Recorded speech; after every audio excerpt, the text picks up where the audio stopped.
Aloha, welcome, welcome. Thanks to all of you who are here today. And if you attended the meditation, that one was pretty potent. That was really great. So thank you for being here. Today is question and answer day. Naomi, good morning. Great to see you. Thank you for that wonderful photo you put in the chat space. That was really incredible. For those of you who have not seen that, go check it out. The moon here in Hawaii was really beautiful this time, the full moon. And Naomi put a really beautiful picture in there. I'm looking at questions in the chat if you have any. I also have received questions from our other chat spaces, so I've written them down and I'll answer those today. Andrea, hello. Glad you're here. Glad you could make it, Naomi. All right. So some of our questions have to do with ET and 5D, and some of our questions have to do with the human realm.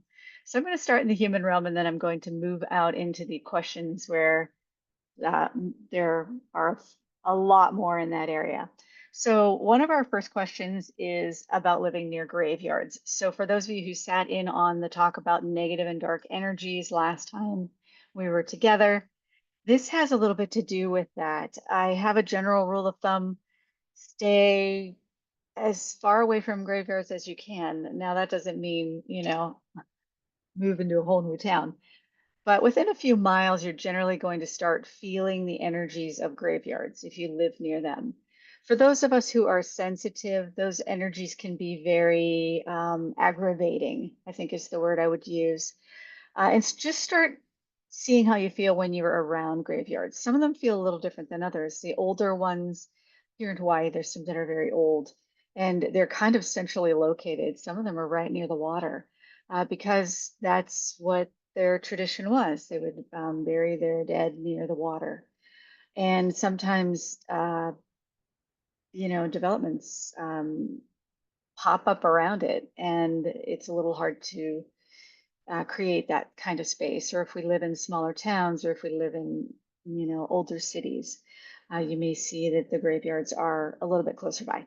So my recommendation always is to try to give yourself a little bit of distance between yourself and those energies.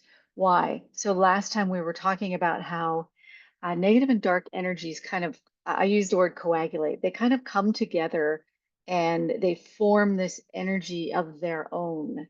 And what happens is that can really impact the energy body of someone who's very, very sensitive. So when you're living close to these places where we put uh, our dead, if there are any energies that are residual in the bones or in the physical body of the being, they can literally pull together all in one spot. So you'll start to feel it. If that's not a thing for you, great. Live wherever you want. So that's just those are my feelings around it in terms of dark energies. They can kind of pull together in graveyards. How to find a good place energetically. If you haven't looked into feng shui, I definitely recommend that. The Chinese philosophy around energy. There are so many things that go into finding a correct energetic place. If you can just tap into it yourself, that's the best way to do it. Again, if I have a rule of thumb, it's always going to be if I go into a space and it doesn't feel right to me, it's just an automatic no. There are places that are better than others, and you can tell when you walk in. Sometimes if you're living in a high rise, such as I live in a high rise, many people do in my area, I live in a city. There are some buildings that are better than others for whatever reason. It could have to do with the residents, past residents, the land that it's built on. It'll all make a difference. And the placement of the building in terms of where traffic is located. So, are there roads coming directly towards your house? The energy flow is going to be moving directly towards your house. So, energetic frequencies have a lot to do with how buildings are placed on land, the type of land, the people in the area. I have said in one of my other talks that oftentimes I'll move into a location, a neighborhood, or a building in an apartment complex, and everyone around me will move out, and other people will move back in. Because when I move into a space, I immediately set the energy for the intention that I personally want in my space. And I have multiple ways of doing that, and we can talk about that another time. And when I set the energy in my space, which is property lines or I create the lines within a condominium if I'm living in a condo, so I can above, below, and on all sides. What that'll do is create an energetic frequency that will sort of ripple out into the neighboring area. And many times people in my neighborhoods will leave. And then others will come in that have a vibrational frequency that's similar to mine. So do not underestimate the power of your own energy, but also avoid saying to yourself, I can fix this. I can tell it's funky, but I can fix this. That be careful whose shadow you step into. It could take a lifetime to get out. So that again, that balance of effort and surrender, sort of feeling into it, looking at some of the science behind it with feng shui or other forms of energy interpretation when it comes to land, and then making the choice that's going to support what feels best for you. Ground floors versus higher floors. This is back into that same vein of energy. For some people, we have more air and in our makeup. So that has to do with elements, earth, air, fire, water. If you have more air in your makeup, such as um, I like being higher up, whereas some people require a little more grounding. So they'll want to be a little bit lower down. So it's going to be a very personal thing.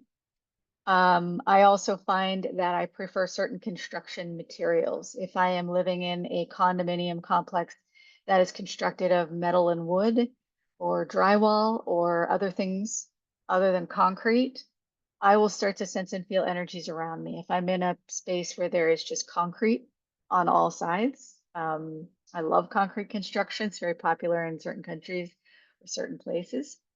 Concrete construction is always good for me because it does block out the EMFs and other energies from people around me. So something very solid works for me. Keep that in mind when you're looking for places to live. All right. Um, so sound is intermittent for me, Marius. Thank you. Let me see what else you say. Going trial. Okay, gotcha. Okay. Um, all right. And that's all that I have for the human realm. We're going to move into some things about ET. I have had someone ask me to tell the story of mischief in terms of dealing with interdimensional species. So I briefly mentioned that I have had an experience with the Nordic species. If you have not read the Extraterrestrial Almanac, I recommend that book. It does have a really great overview of the different types of species. And I have a question, how many are there? Innumerable.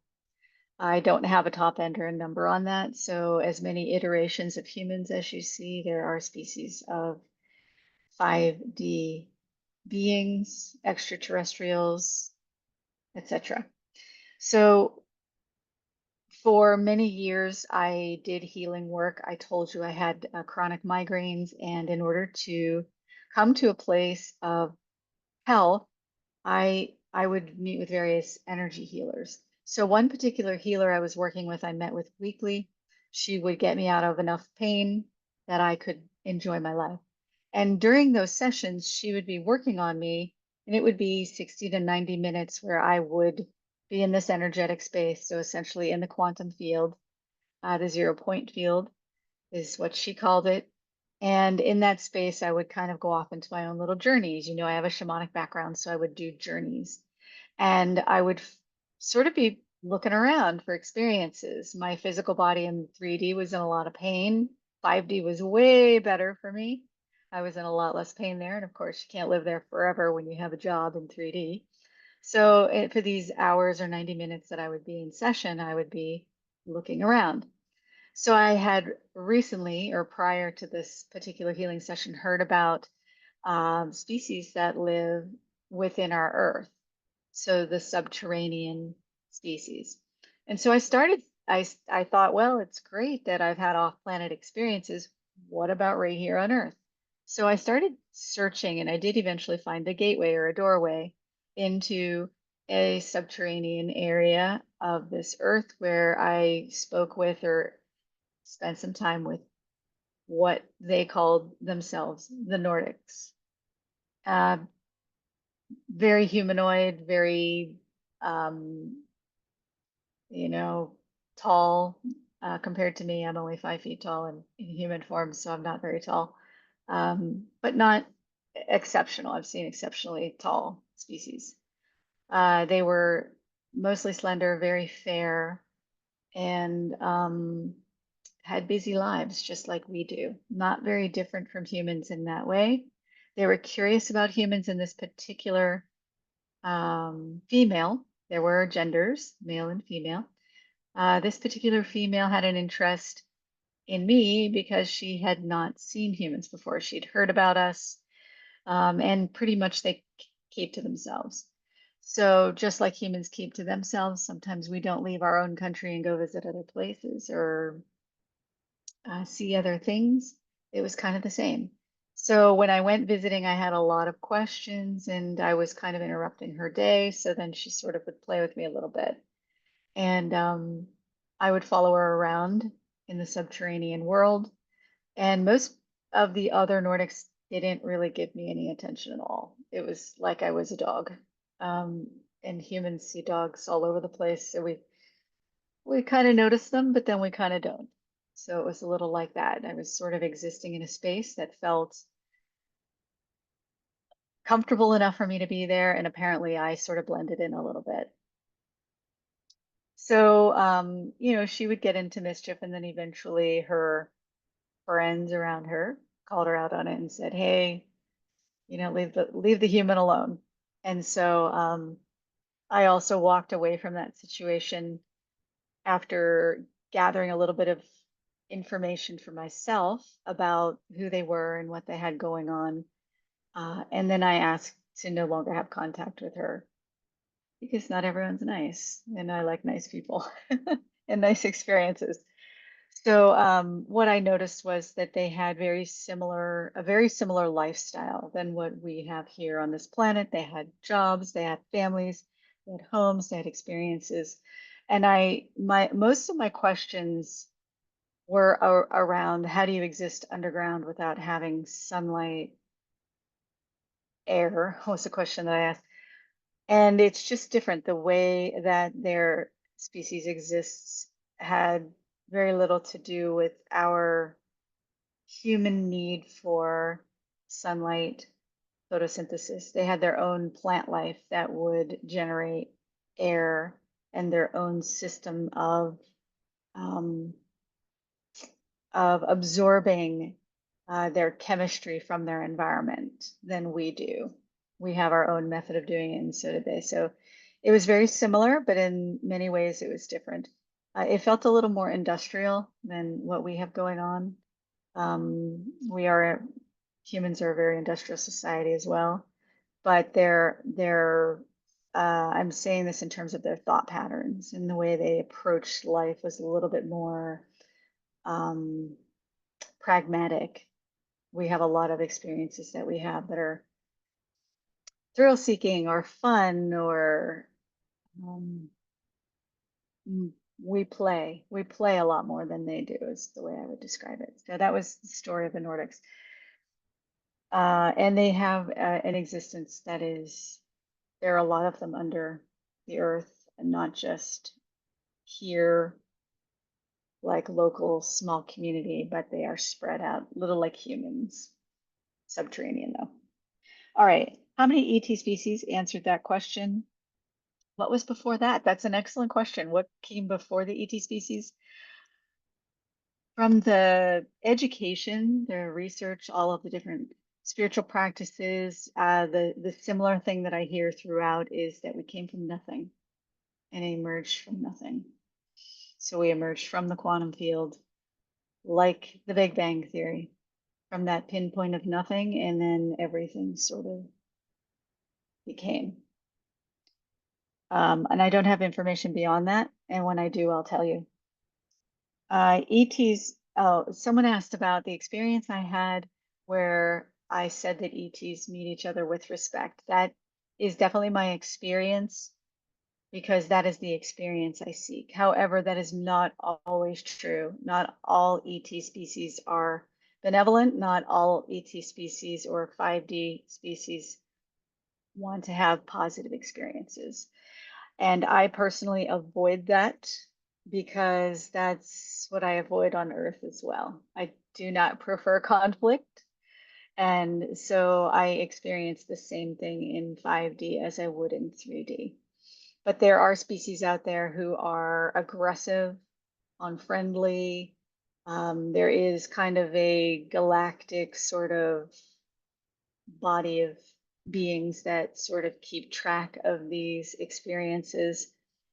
And there's stuff that would be considered illegal amongst these species as well. So we have all kinds of things on Earth that are illegal. Those things happen in 5D as well.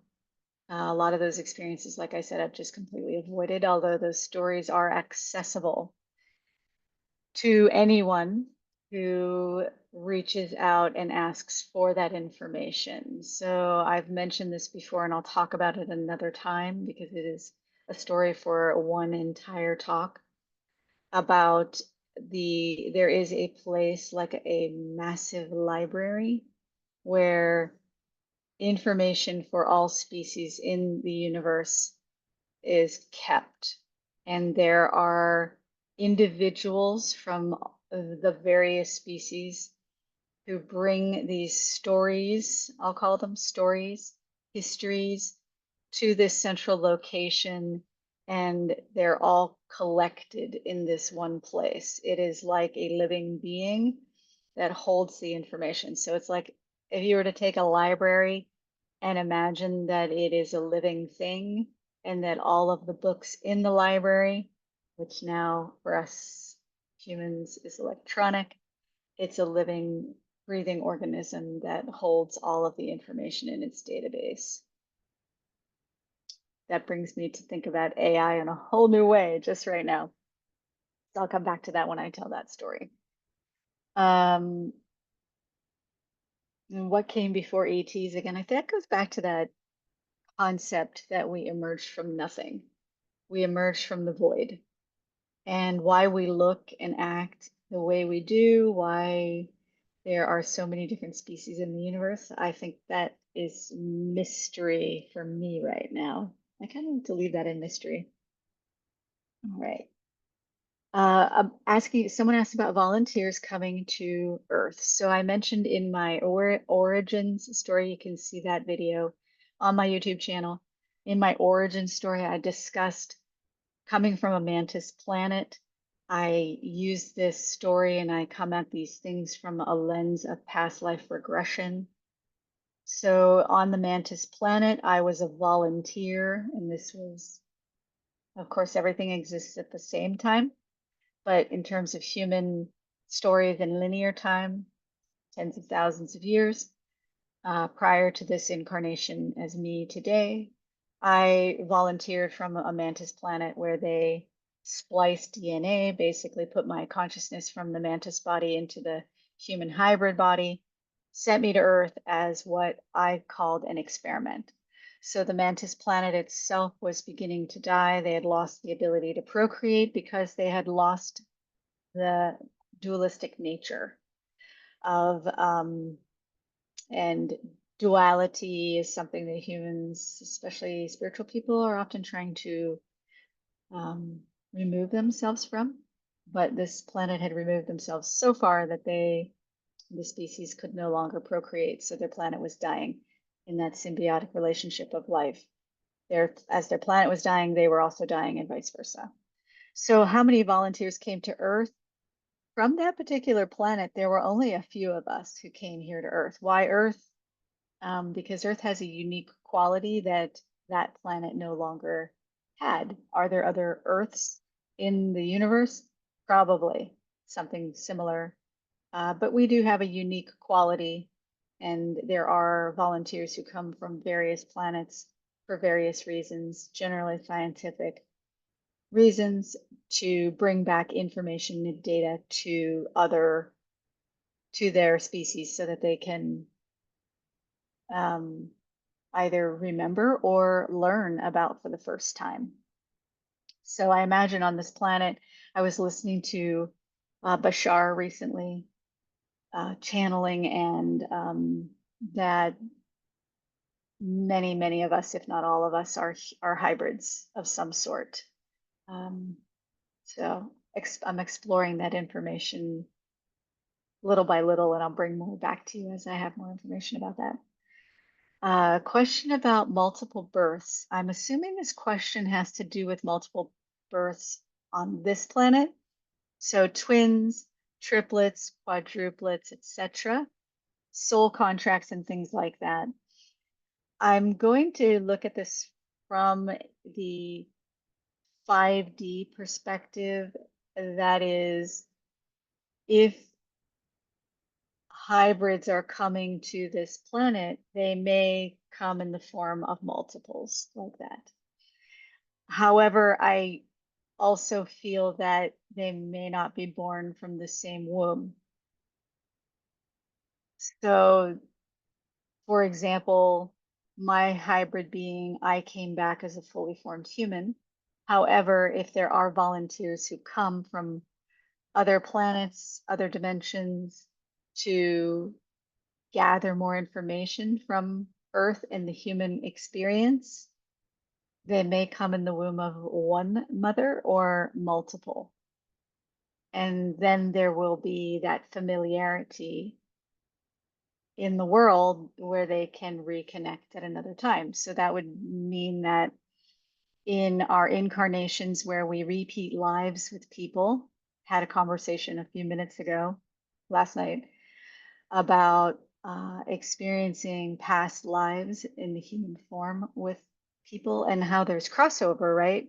When we have that familiarity with somebody that is so strong, we're like, okay, I know this person from somewhere. The familiarity is just so intense that maybe you've had previous lives with them on this planet. And in addition to that, um, your siblings, your parents, they say in some traditions that I hear, if you have any connection with anyone at all, you have a past life or some other type of experience with them. So it's really interesting. So multiples means Karen, and I'm saying this in a couple of contexts. One is multiple births, where there are twins or triplets or something like that, and other multiples. So I'm having a twofold conversation here. Is where maybe it's an ET or a 5D being who is coming to Earth for more information, and they may have been bred or created to be twins, yet they'll be separated and born into different mothers. So there's this idea of twin flames, or people who meet their twin on this planet where they look very much alike, or they look and act very much alike. So that's what I mean by multiples. So in the human realm, as far as twins, I don't have a lot of information about that, except that I know in the human form that twins are not genetically predetermined. Like just because you're a twin doesn't mean you're going to have twins. So science has said that. And now there is so much in vitro fertilization and other types of ways of helping women become pregnant that I think the story or the narrative around that is changing quite a bit. I think it used to be this very, very special thing for some cultures, particularly indigenous cultures. But now with science, it's sort of changing that a little bit. Are all humans incarnated from ET populations? I think there's a very strong possibility of that. I really do. Do all ETs send volunteers to Earth? Not just here, it's other places as well. We are special here on Earth, but definitely not the only place where these types of things are happening. When I have contact in 5D, do they also have questions? Oh, yeah. When I have contact in 5D, do they have questions about us? What do they ask? What do they want to know? Yeah, I get a lot of questions actually.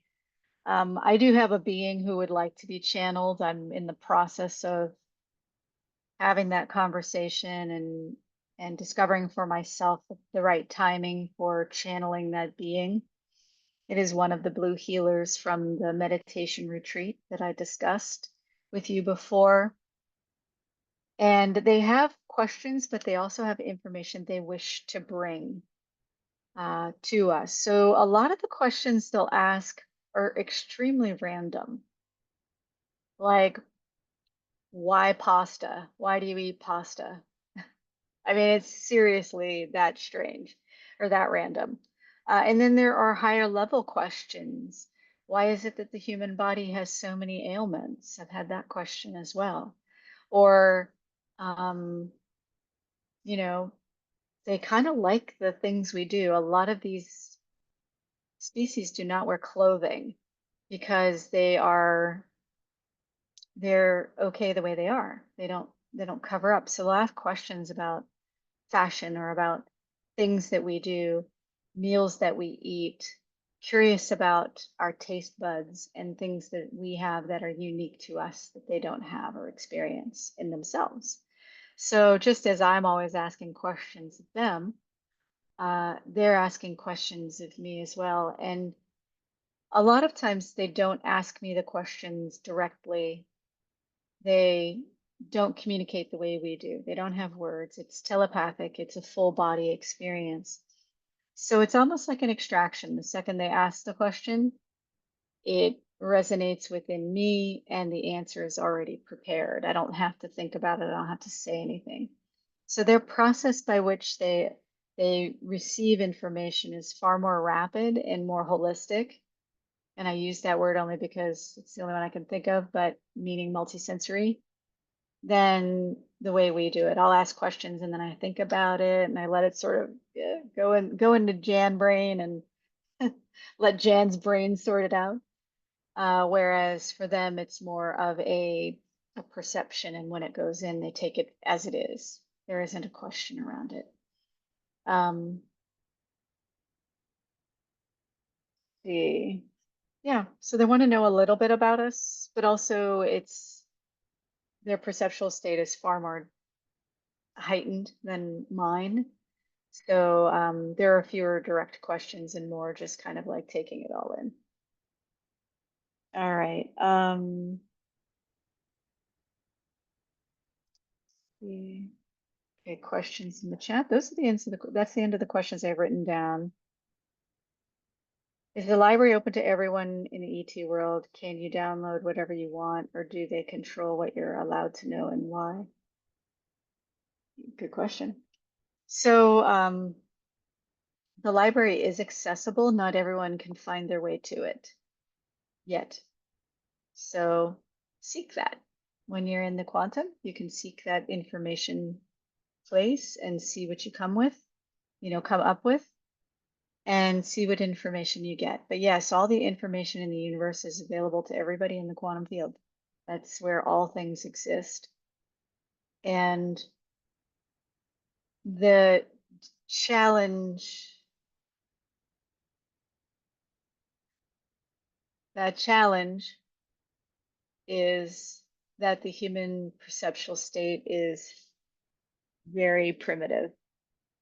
So we have a little bit of a harder time acquiring information because we are not as advanced as some other species.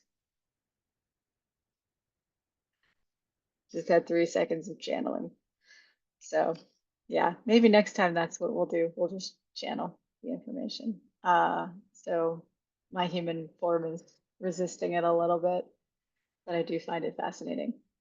So yes, you have access to that information and it's a lot easier than you think. So allow yourself the opportunity to take in that information when you're in the quantum field. All right, any other questions for now? All right, short one today, only 30 minutes. Thank you all so much for being here. I will have the recordings, the rest of the recordings up and ready today. I think I have 3 or 4 of them to do. And remember, the difficulty or the challenge is the download speed is very slow here in Hawaii. So that's what's taking a little bit more time, and I only have Saturdays to do this. So the editing and things for the videos. So I'll have the 4 existing videos up today and tomorrow. And next week is a little bit of a short week. Just wanted to give you a heads up. I'm traveling. As you know, I travel quite a bit. I'll do my best to hop on from Sedona. I'll be in Sedona a little over a week. In about 10 days, I'll be in Sedona. So that's always a hot spot for energy. I'm going to be doing a live video there so that we can make sure if there is that type of energy that everyone talks about in Sedona, I'll send a video in the chat so everyone can see it and experience it and feel it. And yes, I do have a YouTube channel. It's Jan Wakefield, just my name, easy to find. All you have to do is scroll over my name here in Zoom and you'll see my name pop up. Yeah, so it's right there. I'll also put the link in the Telegram and the, well, not the WhatsApp chat. I'll put it in the Telegram chat. If you are not in that yet, reach out to me in Telegram. It's Interdimensional Talks with Jan. That's the name of the group. And you should be able to find me there. Again, thanks for being here. I appreciate you so much for your support and love your questions. Let's move on to channeling. Let's see how that goes. Next time we meet, which will be next week, I'll be available Monday and Tuesday of next week. So I'll be on both those days, 6 a.m. for meditation, 7 a.m. for the talk like this. And let's give channeling a chance. Let's see what that's like. Sending y'all tons of aloha. Wonderful seeing you again.